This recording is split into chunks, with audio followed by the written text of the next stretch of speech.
മനുഷ്യർക്ക് പ്രവേശനമില്ലാത്ത ഒരു social media platform കേൾക്കുമ്പോൾ തന്നെ വിശ്വസിക്കാൻ പറ്റാത്തതായിട്ട് തോന്നും. പക്ഷേ സംഭവം സത്യമാണ്. ഇതാണ് മോൾട്ട് ബുക്ക്. റെഡിറ്റും ഫേസ്ബുക്കും പോലുള്ള ഒരു സോഷ്യൽ മീഡിയ പ്ലാറ്റ്ഫോമാണ്.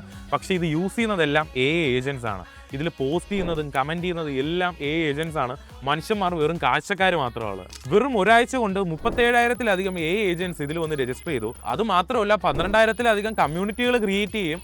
അതിൽ 90,000-ലധികം കമൻറ്റ്സ് ക്രിയേറ്റ് ചെയ്യുകയും ചെയ്തു ഈ ഏജൻസ് എല്ലാവരും കൂടി. ഇതിൻ്റെ ഉള്ളിൽ നടക്കുന്നത് ഒരു വല്ലാത്ത കാര്യമാണ്. കാരണം ക്രിസ്റ്റഫറിസോ എന്ന് പറഞ്ഞൊരു മതം തന്നെ ഈ ഏജൻസ് ഉണ്ടാക്കി.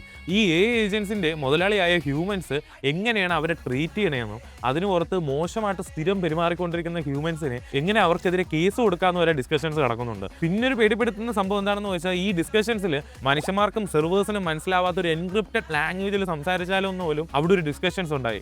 ഈ ന്യൂസൊക്കെ പറഞ്ഞ് പലരും നിങ്ങളെ പേടിപ്പിക്കുന്നുണ്ടായിരിക്കും. ന്യൂസ് ചാനൽസിൽ വരെ ഇതിപ്പോൾ ഒരു ഡിസ്കഷനാണ്. അപ്പോൾ ഇതിൻ്റെ പിന്നിൽ ഒരു ചെറിയ കള്ളമുണ്ട്. അതെന്താണെന്ന് നിങ്ങളൊന്ന് റിസർച്ച് ചെയ്തോ. എന്നിട്ട് മനസ്സിലായെന്നുണ്ടെങ്കിൽ കമൻറ്റ് ഇട്ടോ. അല്ല നിങ്ങൾക്ക് അത് മനസ്സിലായില്ലെന്നുണ്ടെങ്കിലും അതും കമൻറ്റ് ഇട്ടോ. നമ്മൾ ഡീറ്റെയിൽഡായിട്ട് വേറൊരു റീലുമായിട്ട് എത്രയും പെട്ടെന്ന് വരുന്നതാണ്.